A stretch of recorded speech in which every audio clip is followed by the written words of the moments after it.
nós queríamos trazer também a melhor carne. Nós estamos com quase 1.000 colaboradores. Eles foram liderados, aprenderam e hoje lideram. Um restaurante, o cuidado tem que ter, a primeira coisa que eu falo, se der errado, você perde tudo. Porque se você abrir num local, você pode ter o melhor restauração, melhor decoração, uma equipe excelente, só que o cliente não vai, né? E o erro pode estar numa esquina para outra. Em um país apaixonado por churrasco, ele levou a carne ao status de experiência premium. Cristiano Melles é um empresário mineiro que transformou o fogo da brasa em uma experiência de marca e fez do Pobre Juan uma das steakhouses mais premiadas do Brasil. Hoje, a casa conta com unidades espalhadas pelo país e mais de 20 anos unindo excelência nos cortes, ambiente sofisticado e um ritual de serviço que virou referência. De sócio fundador à presidência da Associação Nacional de Restaurantes, ele ajudou a moldar os bastidores do mercado gastronômico brasileiro.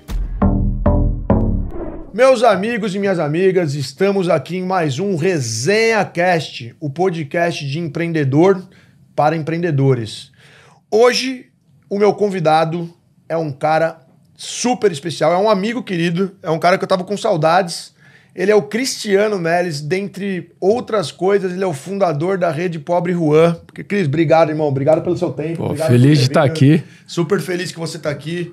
É sempre bom ver um amigo como esse, o sucesso que ele tem, um cara humilde pra caramba, tá sempre prestigiando a resenha. E assim, ó, eu vou falar uma coisa pra vocês. Hoje, tem muita gente querendo estar junto com a resenha. A resenha tá no momento bom, a resenha tá grande, tá conhecida. Mas esse cara apoiou a gente quando a gente não existia. Esse cara apoiou a gente quando a gente era pequenininho. Um amigo nos conectou. Verdade. E ele apoiou a gente quando a gente era pequenininho. E eu não esqueço essas coisas, cara. Obrigado. Eu fico muito feliz, Gabi, de estar aqui hoje no Resenha Gabi. Vi o começo, sabia que ia ter sucesso. A sua dedicação, a sua maneira de conectar os amigos, conectar as pessoas, não tinha como dar errado. E eu sabia que se eu tinha uma maneira de ajudar, era abrir na casa, abrir no Pobre Juan para você, para iniciar ali a resenha, né, os encontros.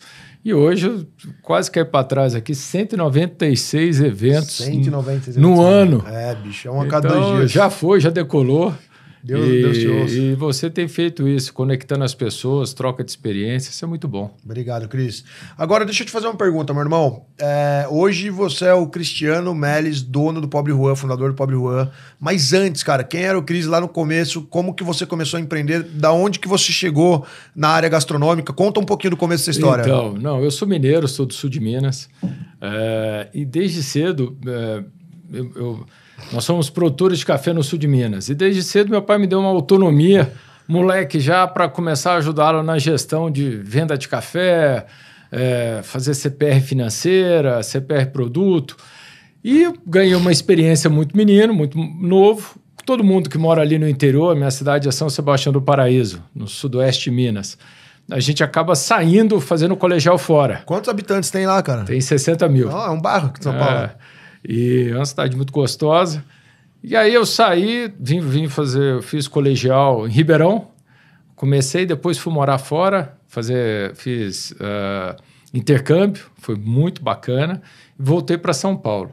Quando eu voltei, eu já comecei estagiando uma corretora de valores, e essa corretora, ela era muito forte no trading de agrícola, na BMF e em Nova York, na Bolsa, e eu já tinha essa experiência de negociar café.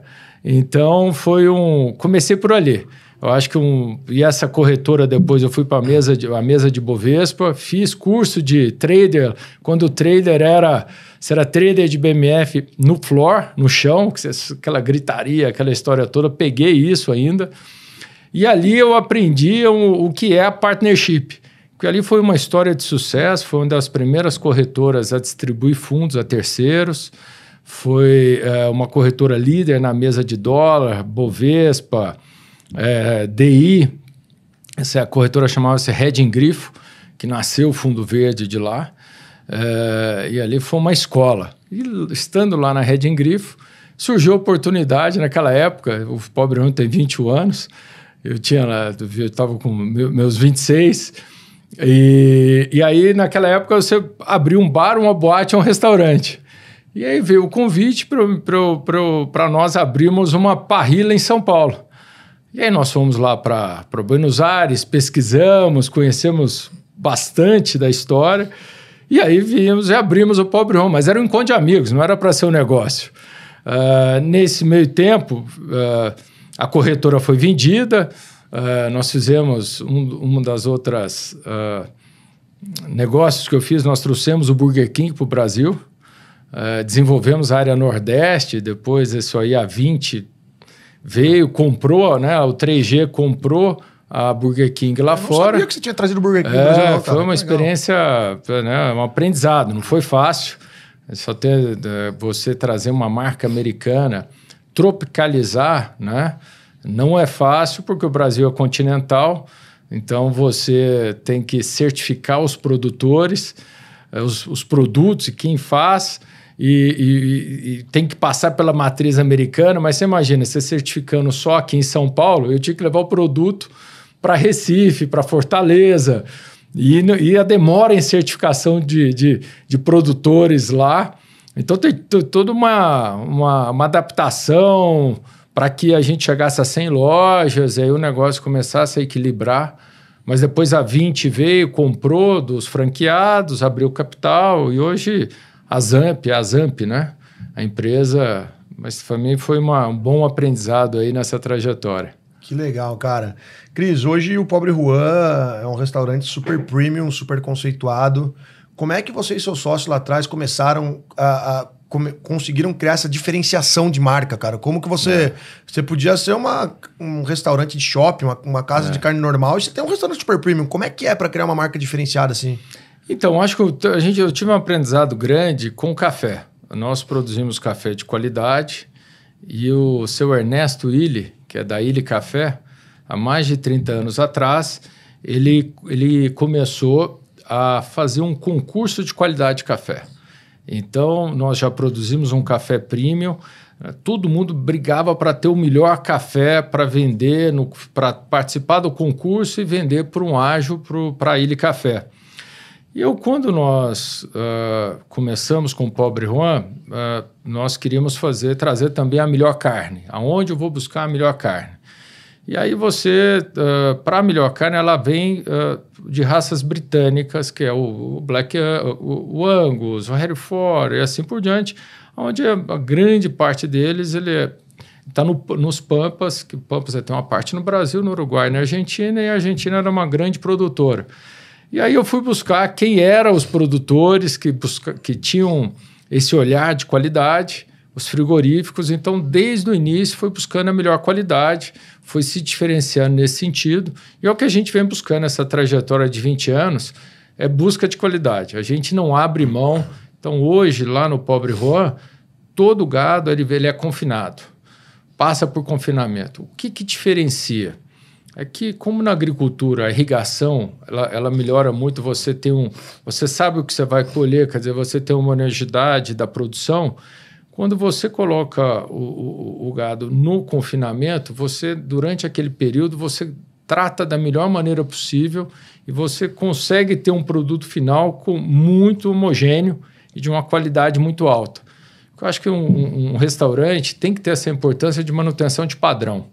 Então, como é que você mantém padrão numa casa de carnes? Você tem que ir para um gado que a terminação seja no confinamento. Mas aí dobra o preço.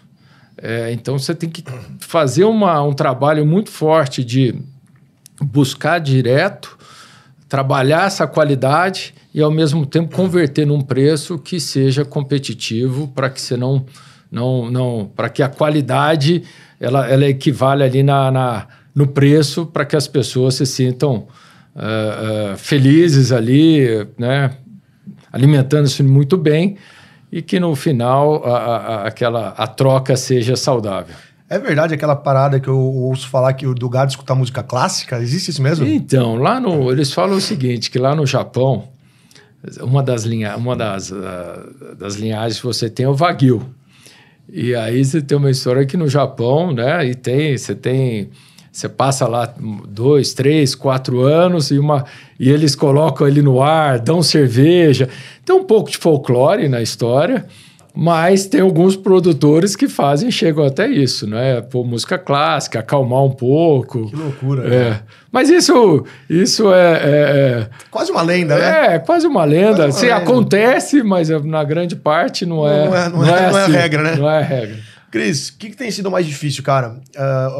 A sua história de começar o Burger King no Brasil ou transformar o Pobre Juan nesse sucesso que ele é hoje? Se você for comparar, qual que foi mais difícil, cara?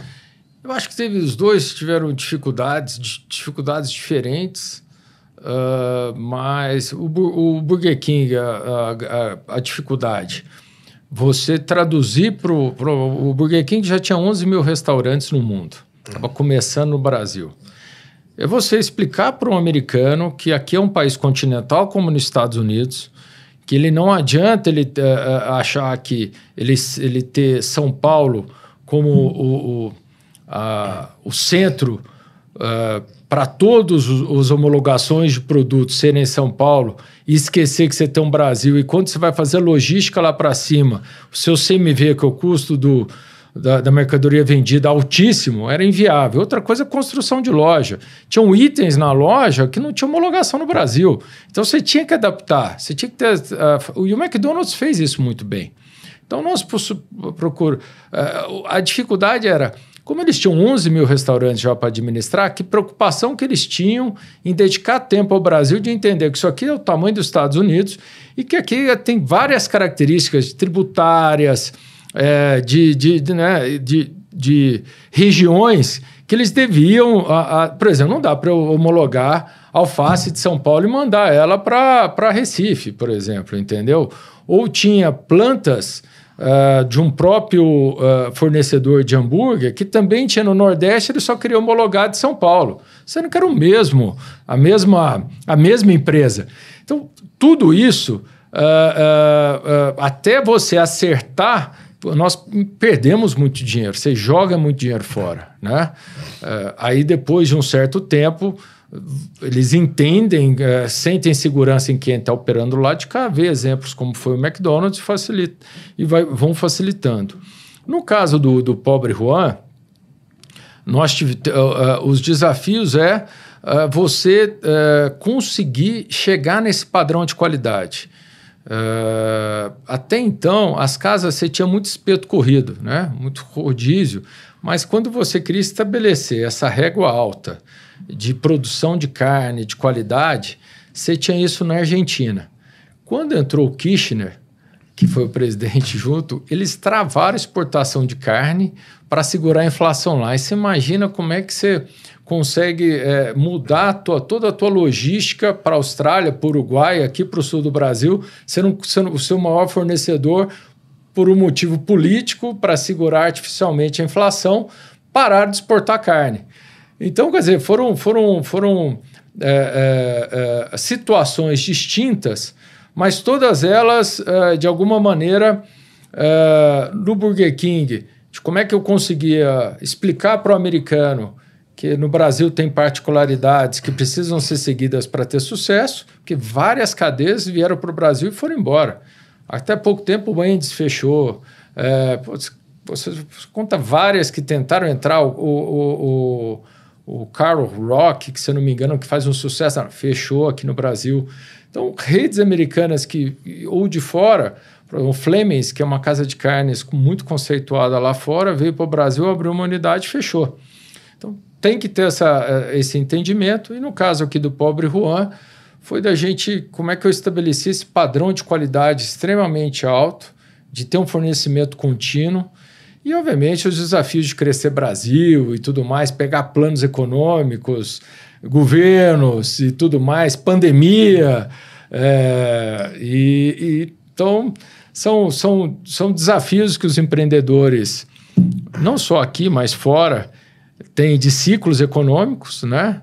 De investimentos, algumas vezes, de alavancagem mais alta. Você acha que está pouco alavancado, vem uma crise, você percebe que a alavancagem é maior que você podia ter, e aí é todo um trabalho de reorganização. De outro lado, é de como é que você cria uma formação de pessoas dentro da casa, né? Hoje eu acho que, se fosse me dizer num ramo nosso, conta tempo de estrada, sem dúvida nenhuma. Por quê? Porque o Pobre Juan está com 21 anos.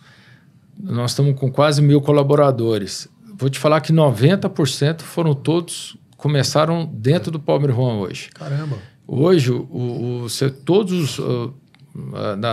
de todas as nossas casas, a grande maioria, se não todas, eles começaram em alguma posição de comim, como é que foi? Ou garçom, foram subindo e assim, eles foram liderados, aprenderam e hoje lideram. Mas e aí você tem a cultura da casa, você sabe, né? Você passa por esse processo todo e aí isso é muito positivo e te faz crescer. Porque você vai subindo na pirâmide, né? Vai fechando, né?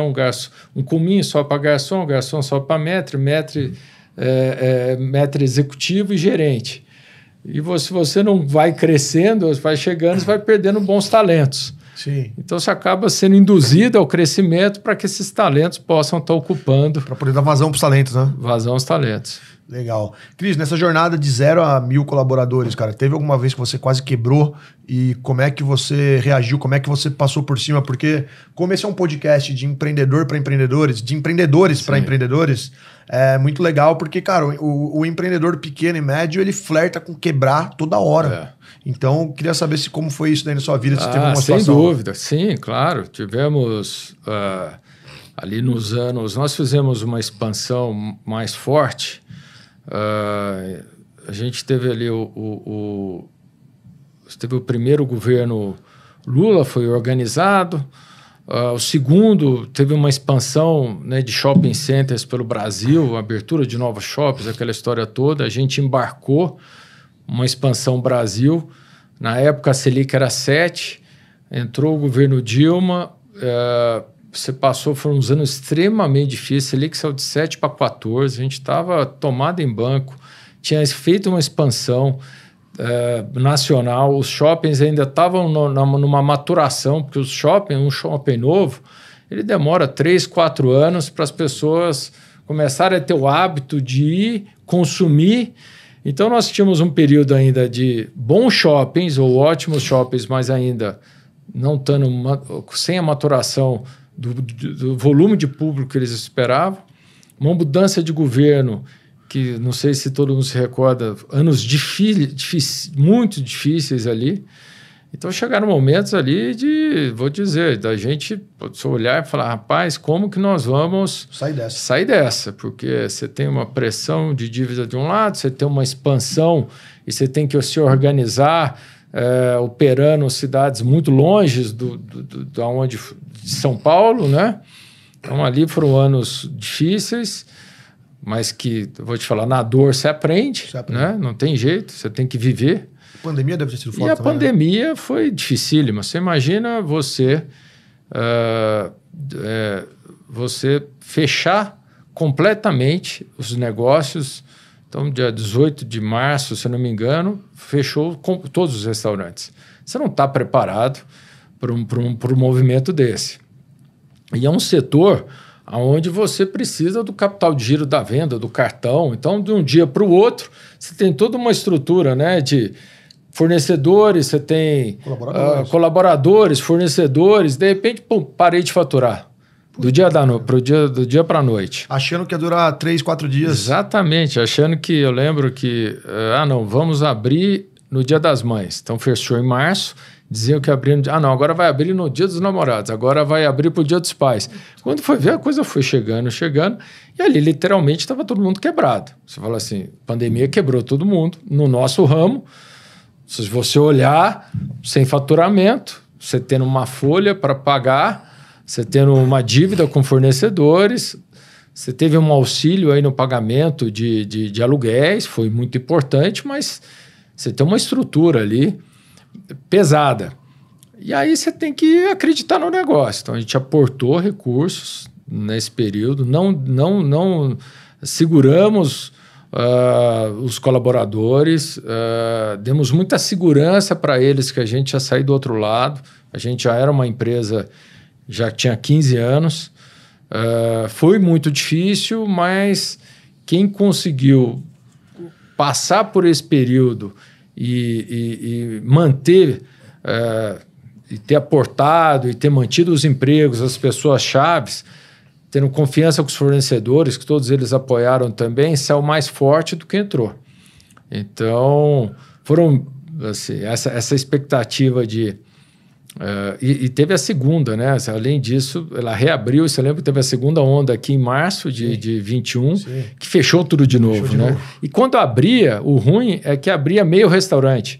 Então, se ligava tudo, energia, punha o pessoal para trabalhar, só que tinha espaçamento de mesa.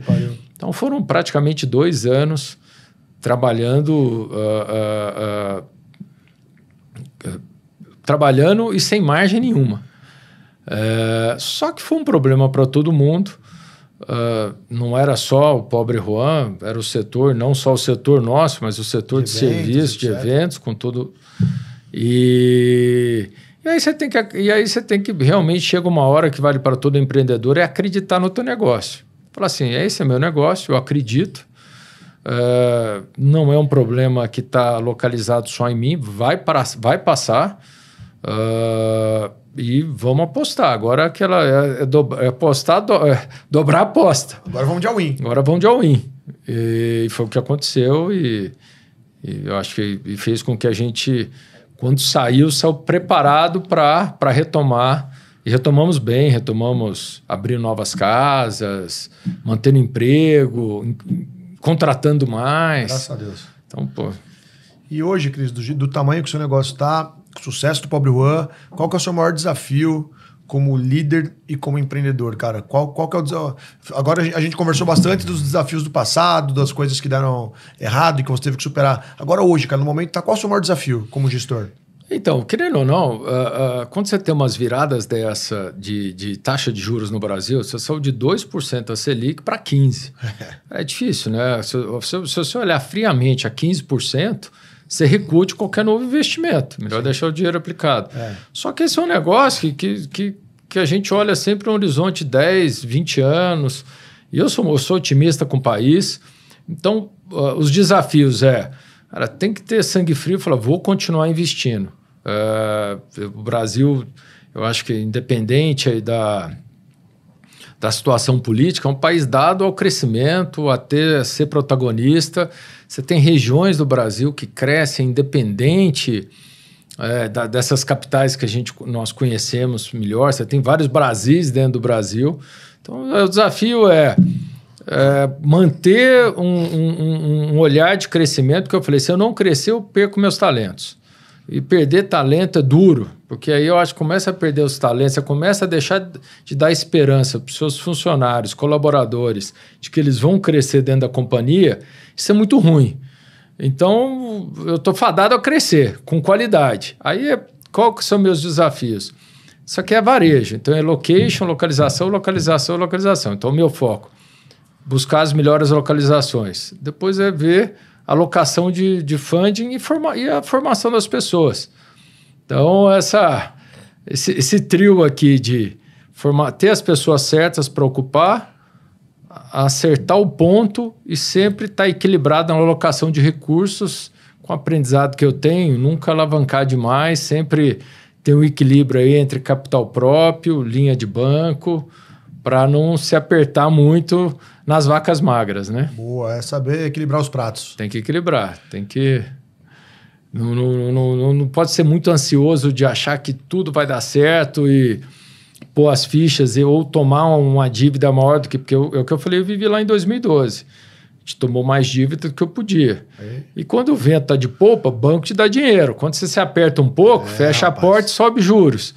Então, o banco não é amiguinho. Não. Você precisa ter relacionamento. Eu sou parceiro dos bancos. Mas não são amiguinhos. Mas, assim, cara, ele está lá para ganhar dinheiro também. Se ele vê que você está em dificuldade, ele também não vai... É difícil. Por isso, você tem que sempre ter um equilíbrio de ter um recurso próprio, tem que captar, tem que alavancar, tem que tomar dinheiro, mas tá com essa equação bem equilibrada. Lições que só a maturidade traz, né, Cris? Só vivendo. Deixa eu te falar uma coisa, cara. Se alguém da nossa cara audiência estiver querendo abrir um negócio novo no seu segmento, que estiver querendo abrir um restaurante, qual dica você dá para quem está querendo abrir um restaurante, cara, do zero? Mas eu dou... primeiro, né? Um restaurante, o cuidado tem que ter, a primeira coisa que eu falo, se der errado, você perde tudo. É 100%. É ruim. É ruim. Por quê? Porque se alguém comprar, ele não vai levar o mesmo nome, que deu errado. Então, se você, o que você investe, provavelmente você vai passar ao preço do ponto. Porque todo mundo tem uma visão de restaurante, né? Ele tem uma certa... uma mística, eu vou ter um restaurante, tá? E o pessoal esquece que o restaurante, você mais trabalha no sábado e domingo, que está todo mundo descansando. Então é uma inversão. Então, se você quiser ser dono de um restaurante, tem que saber que você vai trabalhar mais nos dias que normalmente você estaria em teu time, que é sexta, sábado e domingo. 2, é que se você não acertar, provavelmente você vai repassar só a preço de ponto. Mas o que eu indico, né? É um negócio e também que as margens não são margens tão... super atrativas. Não são. São margens que tem que trabalhar muito para ser um negócio que deixa lá 15, 12 na última linha. Quando eu falo, porque vamos ficar falando em geração de caixa, não EBITDA. É muito bonito falar. Você tem que olhar a última linha, só que você tem que olhar a última linha. Aquilo que sobra para você ou distribuir ou que sobra para você reinvestir. Porque muita gente fala, não, eu tenho um EBITDA tal, mas EBITDA é antes de juros, antes de impostos, quer dizer... Então hoje um restaurante bem gerido deixa no máximo uns 15%, 18%? É de 15 para baixo. 15 para baixo. Na última linha, 15 para baixo. Quem fala que tem que... Pode ser... o cara tem um restaurante que deu para... Assim, tá hypado, né? Se você ver o balanço do McDonald's, é 5. É 5? É 5 a última linha. Só que é o seguinte, o que você tem que ver nesse negócio? Primeiro, ele é um negócio muito resiliente quando você põe qualidade, tem uma marca e tudo mais. 2, você tem o cash on return, o quanto que você põe no negócio e o quanto que mesmo esses 12% na última linha te devolve do investimento colocado. Aí pode ser que seja que ele te devolva em 2, 3 anos, sim, entendeu? Pode ser que seja atrativo. Não, porque é o seguinte, você tem que olhar duas coisas. Um restaurante, vamos supor que você vai investir hoje em um restaurante, está na faixa aí de 8 milhões, 10 milhões de reais para você colocar. Depende do faturamento, esses 12%, 15%, ele pode, dependendo do faturamento, se for um sucesso, retornar esse investimento no horizonte de 3 anos, 2 anos, 3 ou 4. Agora, essa história de abrir restaurante em 1 ano devolver, pode ser, mas não é a métrica de mercado. Mas se alguém quiser muito abrir um restaurante, se ele for um chefe ou se ele gostar muito de gastronomia, eu acho que ele tem que pautar de ter o melhor produto. Independente de qual cozinha ele queira fazer, seja um italiano, um árabe, um japonês, tem que ter o melhor produto. Não abra mão disso. Segundo, localização é essencial. Se você errar a localização, você pode ter o melhor produto possível, as pessoas não vão. Então, olha assim, localização, ter na cabeça que ele tem que colocar o melhor produto e tem que, se ele não é do ramo, está abrindo o primeiro, que ele tenha um grupo de pessoas ali de metria, de cozinha, com experiência, que ele possa trazer para dentro e dar autonomia para essas pessoas tocarem o negócio. Não ficar assim, se ele quiser ser dono e estar lá no dia a dia, muito bem, mas deixa para quem sabe administrar a casa e faça o papel de atrair clientes e deixa ali a operação de salão de cozinha com quem sabe operar. Muito bom, Cris. Aulas. Galera, agora a gente encerra a primeira parte do nosso papo e nós vamos para a segunda parte que se chama Roda de Resenha. A roda de resenha nada mais é do que convidarmos grandes empresários e empreendedores para virem até aqui, sentarem aqui do meu ladinho e fazerem perguntas para o Cris.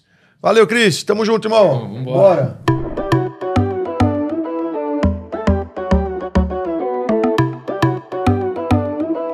Meus amigos e minhas amigas, muito obrigado pela audiência de vocês no Resenha Cast. Agora eu trouxe aqui meu amigo Fábio. O Fábio é um cara muito maneiro, tem uma história incrível e ele tem Essa empresa, FADX, é assim que fala mesmo? Fadix Engenharia. Fadix Engenharia, ele tem uma construtora há 25 anos, uma construtora de obras rápidas.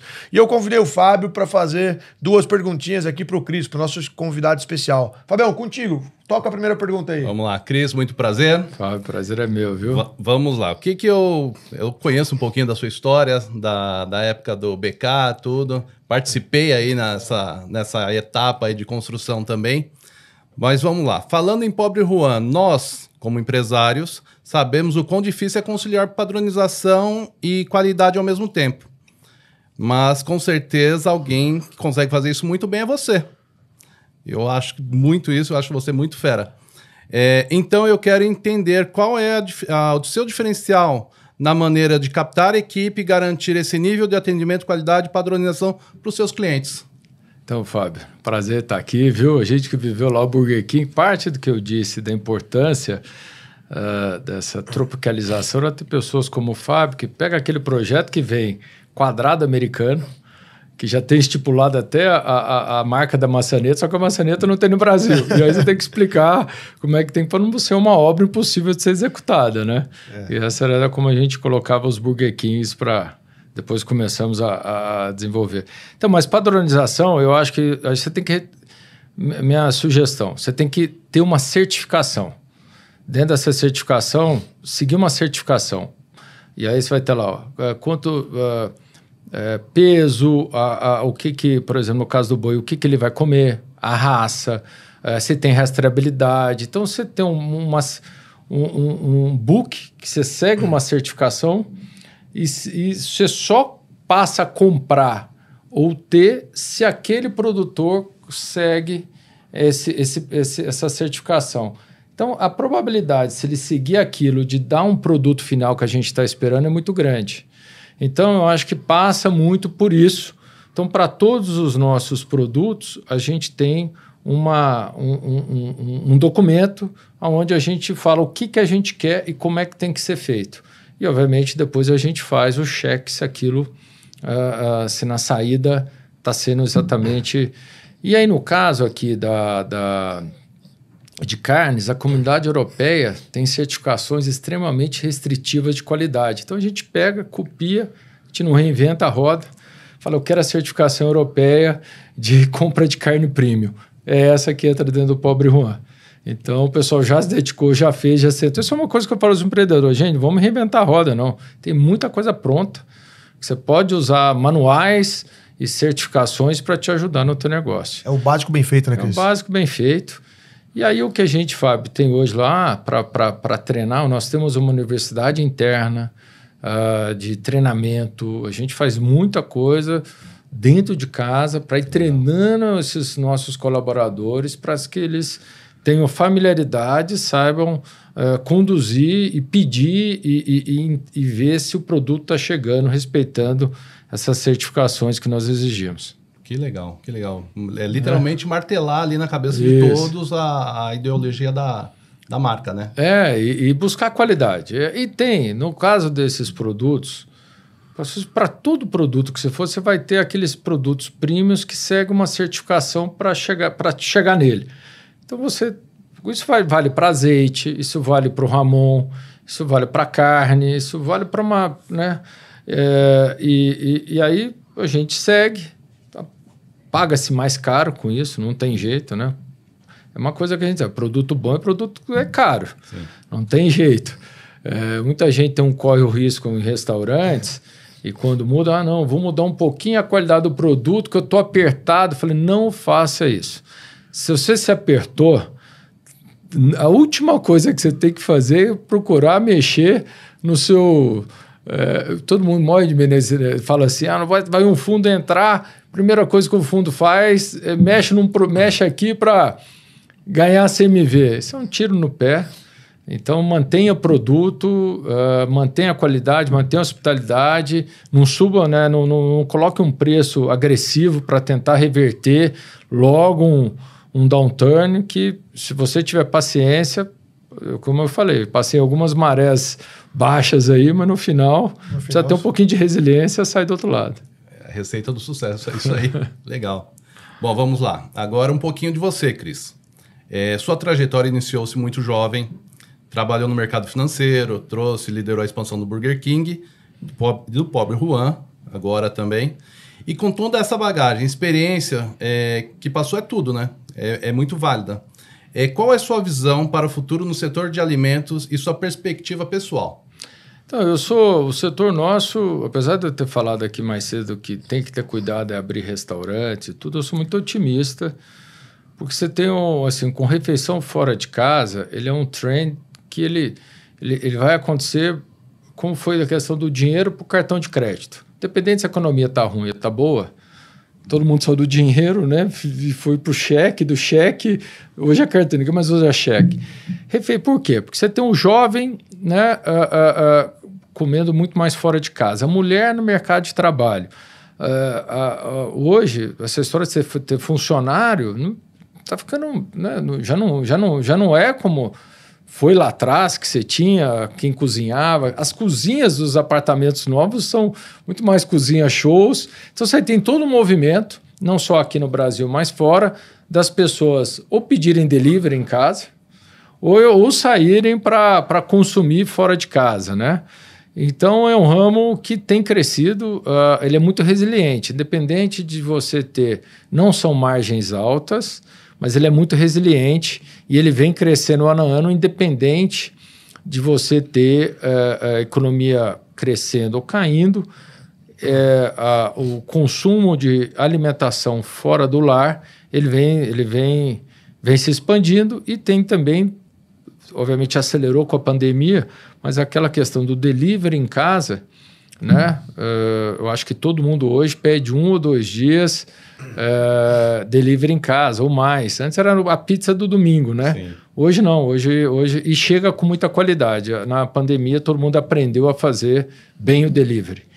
Então hoje você tem até carne viaja bem hoje. Você termina a cocção um pouco antes, a própria caixa durante o período que a pessoa leva do restaurante até a casa, você continua a cocção dentro da caixa. E aí a carne chega muito boa ali para consumir. Isso aí, cara, muito bom. Bacana. Galera, Fabião, valeu. Bate aí, vamos time.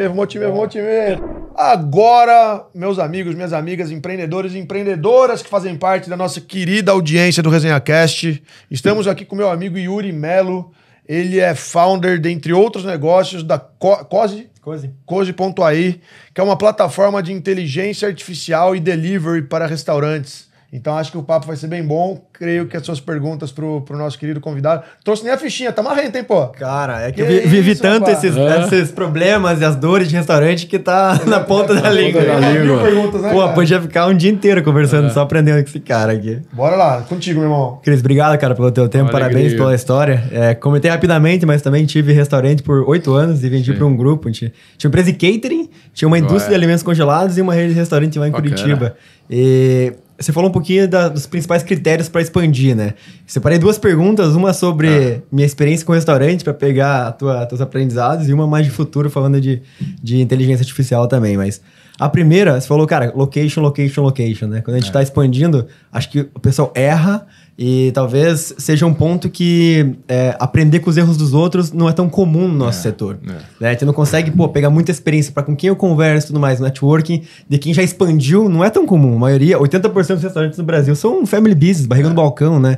Então eu queria pegar um insight contigo de expansão mesmo, escolha de ponto, critérios. A gente sabe que restaurante, você um pouco grande demais, é difícil bater margem, um pouco pequeno demais, perde dinheiro. Então tem toda uma mágica, um misticismo para você escolher e para expandir, né? Tem uma conta isso. Nossos são 140 lugares. Por quê? A gente tem uma conta do seguinte: eu preciso girar o restaurante no final de semana ou no domingo 2 vezes e meia ou 3 vezes. O cliente não fica mais de meia hora na espera. Meu cliente fica 1h30 na mesa, em média. Então você tem que fazer uma conta que você não pode ser nem muito pequeno nem muito grande, porque muito grande também você perde aquele... Claro, não tem nada contra esses restaurantes enormes, mas a gente tem e os 140 lugares, pode esquecer que a gente sempre tem a cadeira da bolsa, nem que sempre uma mesa de 4, sentam 4. Então, tem que ter esse número. esse equilíbrio de não ser tão pequeno, não ser tão grande, de entender muito bem o giro de mesa necessário, quem é teu cliente, como é que ele quer o restaurante, o número de pessoas. E do location, ele para mim é importante, ou se não, o mais importante, que a gente fala, depois que você tem um negócio de pé, ou quando, dependente, se vai ser o primeiro, vá na cidade, conheça, ande na rua, veja quem são seus vizinhos, veja onde estão os players.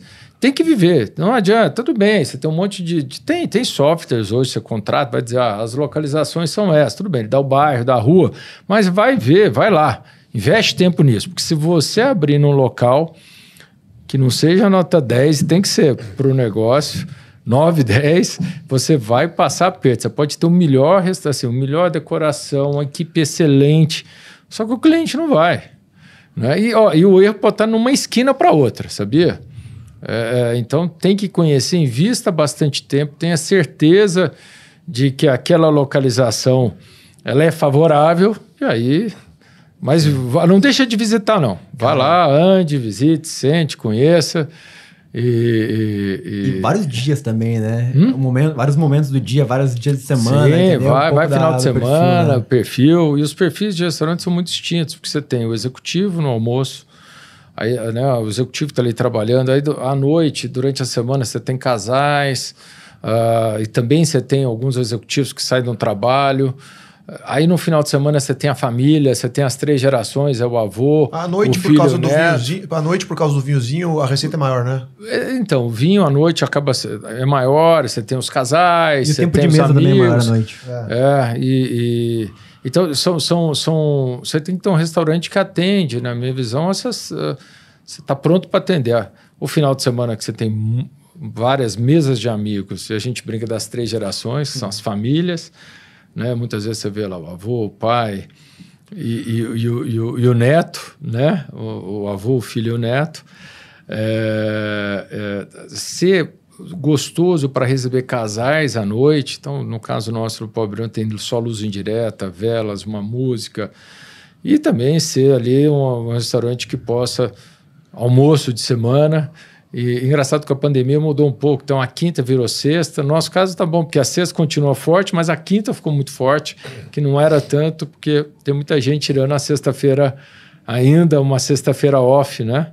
Então são coisas que da pandemia mudaram e a gente vai adaptando aí com um novo hábito, né? E uma parada maluca sobre restaurante que pouca gente fala é assim, aproveitar o espaço ao longo do dia, né? Sim. Porque, você tá pagando um aluguel, você tem um funcionário contratado lá para no mínimo 8 horas, às vezes 12 horas no dia, mas às vezes teu auge ali, teu ponto de maior fluxo prime time. 3 horas ali, 2 horas e meia, um almoço, um buffet, 1h30. O que você faz nas outras horas, né? Você tem que pensar no restaurante também. E tem hoje, você pode ter uma área para fazer reservas especiais, que sejam eventos privativos. Hoje tem uma demanda de vários setores, né, de fazer eventos com uma resenha. Você vai sentar lá um grupo de pessoas e aí são eventos que nós chamamos de reservas especiais. Então você tem que ter um pessoal preparado para atender esse tipo de cliente, né? Então é isso. Eventualmente, você pode abrir teu espaço para café da manhã. Se você tem um restaurante, já está lá. Então você pode se adaptar. Então tem coisas que você pode estar pensando em como é que você otimiza aquele espaço que está alugado 30, 31 dias no mês e você ocupa ali 3, 4 horas no almoço, 3, 4 horas no jantar. É uma cagada que eu fiz uma vez de um restaurante que eu abri em shopping. O shopping ele te vende o ponto como se fosse assim aquela noiva perfeita no altar te esperando, né? O shopping é incrível para vender ponto. Daí você vê aqueles números sempre gigantes, né? Milhões de pessoas por mês e tudo mais. Mas eu peguei um ponto que ele tinha um horário de fluxo só de almoço. Então, a praça de alimentação morria à noite naquele shopping. E daí você faz a conta pro dia inteiro, mas o fluxo era 90%... E você não podia fechar à noite, senão você era multado. Não podia fechar à noite. Não era um perfil de... Tem um Pobre Juan nesse restaurante, no Pátio Batel. No pátio. Você sabe que esse é um caso de um shopping que eu estava dizendo como demorou para maturar. Muito. Agora ele maturou. Mas levou 8 anos, 7 anos.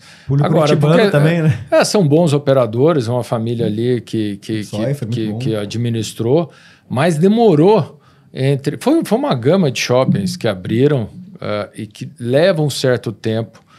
Tinha uma história que eram 2 natais, não são no mínimo 5, 6. 5 natais. Para que as pessoas, esse negócio de mudança de hábito, né? A pessoa está acostumada a ir no local, vai para o novo. Então tem uma mudança de hábito, aí vai, então é uma construção, e é realmente isso. Ali, hoje é uma casa que vai muito bem, mas durante bastante tempo a gente viveu o que você viveu ali. Não, e vocês puxam um fluxo, né? Diferente, eles precisaram pegar muitos âncoras como o Paulo e Juan para puxar esse fluxo, porque de fato o público curitibano não é o mais fácil de mudar de hábito, né? Mas hoje eu estou muito feliz. A casa é linda. A casa é linda, o shopping é um shopping... Melhor shopping da cidade, lindo, né? Também. Mais leve. É o que eu falo, esse é um negócio que...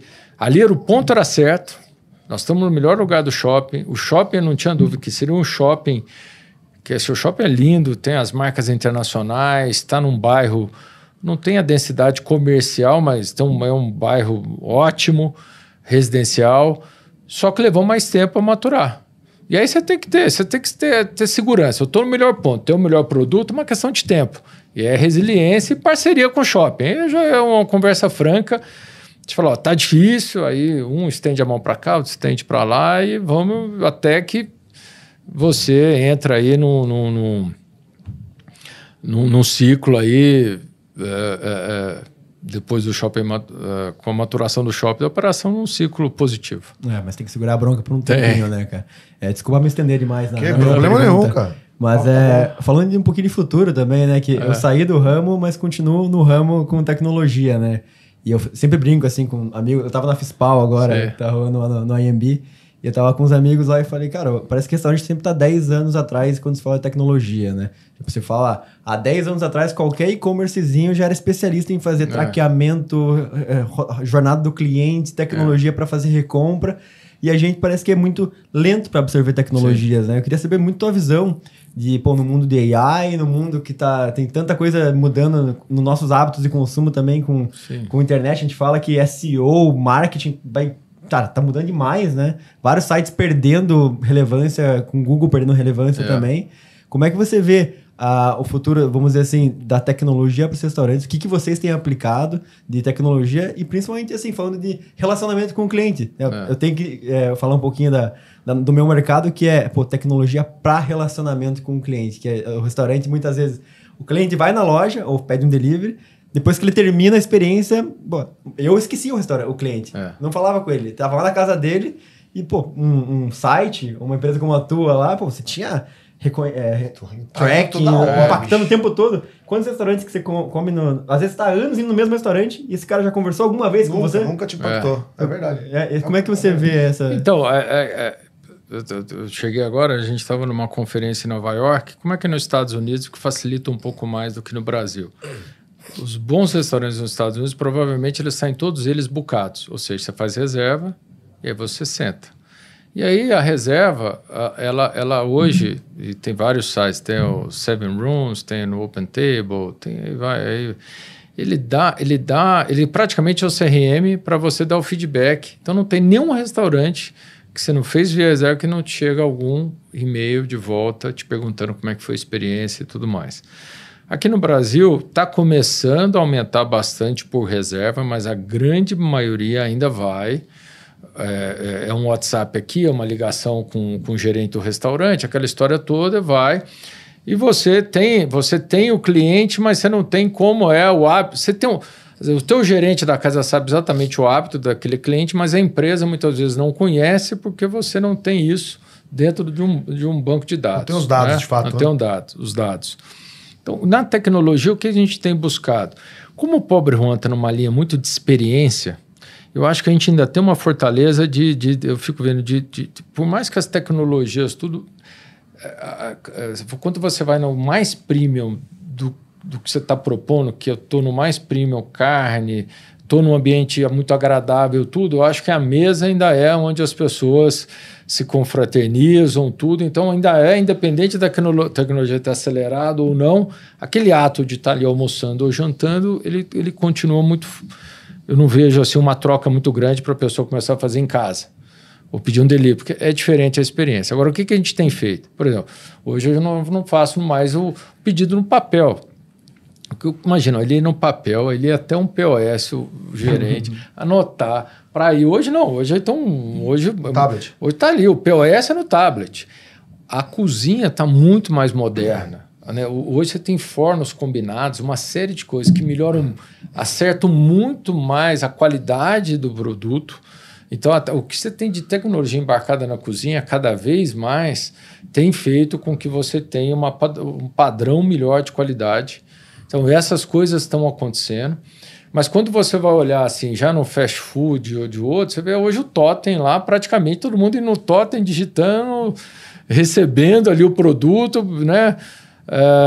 Então, assim, a tecnologia veio. Estou pensando assim, como é que a gente consegue explicar melhor o Farm to Fork, trabalhando AI, trabalhando um tablet e tudo mais, para que o cliente possa vivenciar mais essa experiência. Quanto mais ele conhece isso, né, o processo nosso de ter 100% do produto nosso tem rastreabilidade, que a gente realmente busca da fazenda, de como é que eu ponho a AI, como é que eu faço isso tudo, né? E aumento né, o conhecimento, e quando você conhece, parece que a comida fica até mais saborosa, né? Mas a velocidade com que as coisas estão andando nessa assim, da AI, de eu ter da informação, de compartilhar informação, de obter informação, de como é que eu impacto o meu cliente, isso está acontecendo, a gente está estudando e vendo como é que eu encaixo melhor, mas sem quebrar. É isso que eu acho que é uma das fortalezas do Pobre Juan, que é o convívio na mesa, consumindo o que se propõe consumir, o que tem de melhor. No nosso caso, uma steakhouse, uma casa de carnes.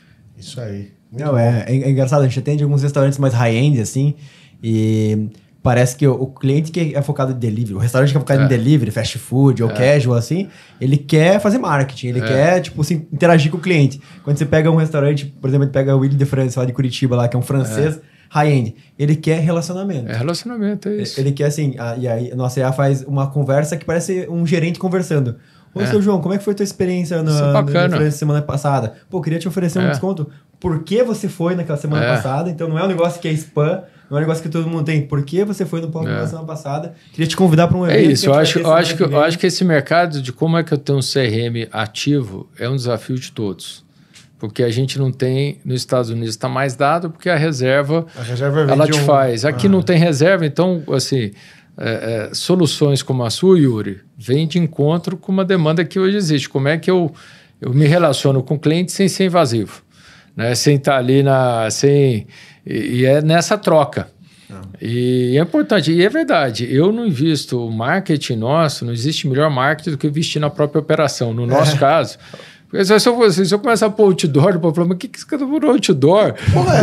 Assim, fica até um contrassenso. Vocês falam, põe, o produto nosso hoje eu tenho que ter uma casa impecável, eu tenho que ter os móveis, eu tenho que ter operação, eu tenho que buscar fazer um investimento, porque é muito caro ter esse produto. Se eu for investir em marketing para fora, tudo, eu vou ter que subir um preço de cardápio que fica inviável.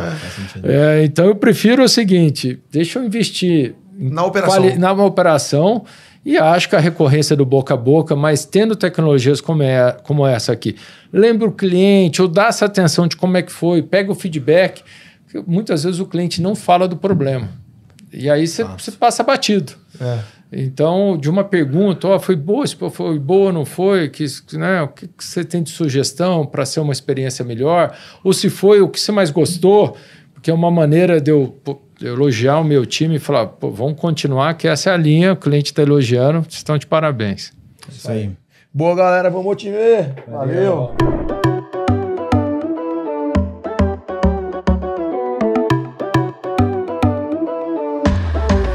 Minha cara audiência, eu gostaria, Cris, obrigado, irmão, tu é fera demais, que aula, muito bom o papo. Cara, eu queria te presentear com o meu livro, o livro é A Vida é uma Resenha. Cris, ano passado nós ficamos por 2 meses como o segundo livro mais vendido do Brasil. O Augusto Lins, que é fundador da Stone, você o conhece também, né? Ele escreveu o prefácio do livro, eu queria te presentear com o livro aqui. Obrigado, viu? E te parabenizar, vi a resenha nascendo, tinha certeza que ela ia decolar e decolou rápido e cada vez agregando, crescendo e fazendo aquilo que você se propôs lá atrás, de fazer boas conexões, de todo mundo ter uma troca de experiência positiva e num ambiente gostoso de vivenciar. Então, quando você vai na resenha, quando você participa dos eventos, parece que você está na sala de casa, né? É isso aí. Esse Parabéns. É o intuito. Obrigado, estamos só no começo. Eu queria agradecer muito a Content Club, que é a casa do Resenha Cast. E, pessoal, sigam o nosso perfil aqui nas redes sociais. Muito obrigado a todos. Vamos para cima. Valeu.